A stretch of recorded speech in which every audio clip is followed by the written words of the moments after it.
السلام عليكم. اليوم إن شاء الله حلقتنا حلقة جديدة حنتكلم فيها عن أهم المحاصيل اللي ممكن تبدأ في زراعتهم خلال شهر اثنين. فطبعا قبل بداية حلقتنا أتمنى تعملوا اشتراك القناة ولايك إذا عجبكم الفيديو وتشاهدوا معنا الحلقة للنهاية.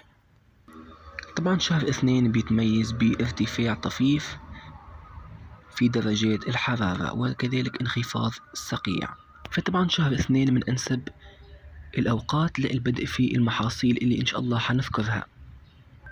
طبعا أول محصول معانا هي الطماطم. طبعا أنسب وقت للبدء في زراعة الطماطم من البذور هو في بداية شهر اثنين، وكذلك ممكن أنك تزرعها من الشتلات.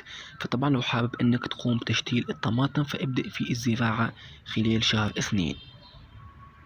أيضا لو حابب أنك تزرع من الشتلات حاول أنك تجهز المكان وحاول أنه المكان تصل له أشعة الشمس، وحاول أنك تقوم بالزراعة، حتكون ممتازة جدا زراعة الطماطم في هذه الأيام، والحصاد حيكون في أوائل الصيف.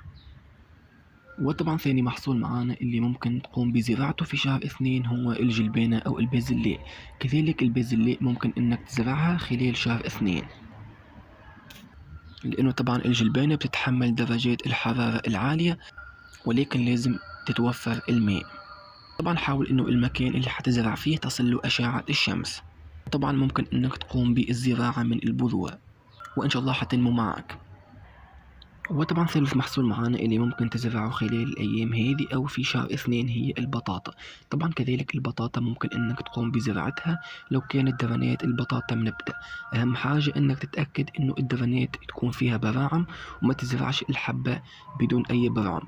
لازم على الأقل حبات الطماطم تكون فيها براعم، وحاول أنك تبدأ في زراعتها خلال الأيام هذه، وإن شاء الله الحصاد حيكون في أواخر شهر 5. وكذلك ممكن أنك تزرع الخس من الشتلات. طبعا الخس كذلك بيزرع خلال الأيام هذه عن طريق الشتلات. وطبعا نصيحة حاول أنك تتجنب الزراعة من البذور لأنه طبعا الوقت حيكون متأخر. وكذلك من المحاصيل اللي ممكن تزرعهم خلال الأيام هذه هي الخيار. طبعا كذلك الخيار ممكن أنك تبدأ في زراعته في منتصف شهر اثنين، حتكون ممتازة جدا لأنه طبعا الخيار محصول صيفي، وبالتالي لما نزرعه الآن الحصاد حيكون في أواخر شهر 5. وكذلك من المحاصيل الأخرى هي الذرة الصفراء. طبعا كذلك الذرة الصفراء ممكن أنك تقوم بزراعتها من البذور خلال شهر اثنين، وإن شاء الله حتكون الزراعة ممتازة جدا لأنه طبعا الذرة بتحتاج وقت حتى تنمو وكذلك حتى تعطي إنتاج. فبالتالي لو زرعتها خلال الأيام هذه ممكن تحصد في أواخر شهر 4 أو بداية شهر 5. وكذلك من المحاصيل الأخرى اللي ممكن تزرعها هي المحاصيل الورقية مثل السلق وكذلك البقدونس والكرفس. طبعا المحاصيل هذه ممكن أنك تبدأ في زراعتها خلال الأيام هذه. وكذلك ممكن أنك تزرع الفجل واللفت من البذور. طبعا زراعتهم بسيطة جدا، ومن تاريخ الزراعة للحصاد حتاخذ حوالي 40 يوم فقط، وممكن أنك تقوم بالحصاد.